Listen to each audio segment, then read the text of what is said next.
అదేదో కలేజా సినిమాలో అనుకుంటావు డైలాగ్ ఉంటుంది చివరిలో, అద్భుతం జరిగేటప్పుడు ఎవరికి తెలియదు, జరిగాక అది అద్భుతం అని మనం మర్చిపోతాం అన్నటువంటి. ఇప్పుడు ఆంధ్రప్రదేశ్లో తీసుకొచ్చిన వాలంటీర్ వ్యవస్థ ఖచ్చితంగా అద్భుతం.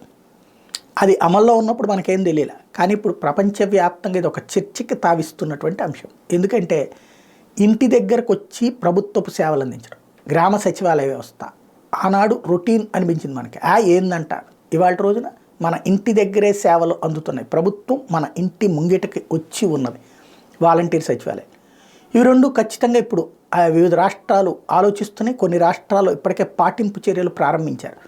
ఇకపోతే రేషన్, ఇంతవరకు రేషన్ షాపుకి వెళ్ళి తీసుకునేటటువంటి సందర్భంలో 100కి 30%, ఇదివరకు 100కి 50% మోసం.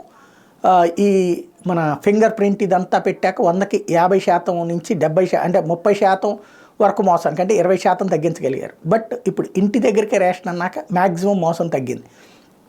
ఇక రాబోయే రోజుల్లో దానికి తర్వాత ఏం చేశారు, ఇంటి దగ్గరికి ఇవ్వడం అన్నటువంటిది వాహనాలు అది పెట్టినప్పుడు విమర్శించిన వాళ్ళు ఉన్నారు. బట్ ఇవాళ ఆ వాహనం చక్కగా కుయ్యమంటూ సౌండ్ వేసుకుని వస్తుంది. ఆ ఏరియాలో ఉన్న వాళ్ళందరూ వస్తున్నారు, తీసుకుని పోతున్నారు. వాలంటీరు ఈ డేట్లో ఈ టైంలో మీ దగ్గరికి వాహనం వస్తుందంటున్నారు, చక్కగా తీసుకుపోతున్నారు. ఈ రిక్షా ఖర్చులు పోయినాయి, మిగతా ఖర్చులు అంతా పోయినాయి. ఇది ఒక రకమైనటువంటి బెనిఫిట్. ఇప్పుడు ఇదే ఫార్ములాని దేశవ్యాప్తంగా మోడీ సర్కార్ అమలు చేయబోతుంది. ఏదైతే కొత్తగా భారత్ రైస్ అంటూ 29 రూపాయలకి రైసు, అట్లాగే జాతీయ స్థాయిలో ఏదైతే గోధుమలు పప్పులు ఇవి ఇస్తుందో కేంద్ర ప్రభుత్వం, వాటిని వాహనాల ద్వారా డిస్ట్రిబ్యూట్ చేసేటటువంటి కార్యక్రమాన్ని ప్రారంభించింది.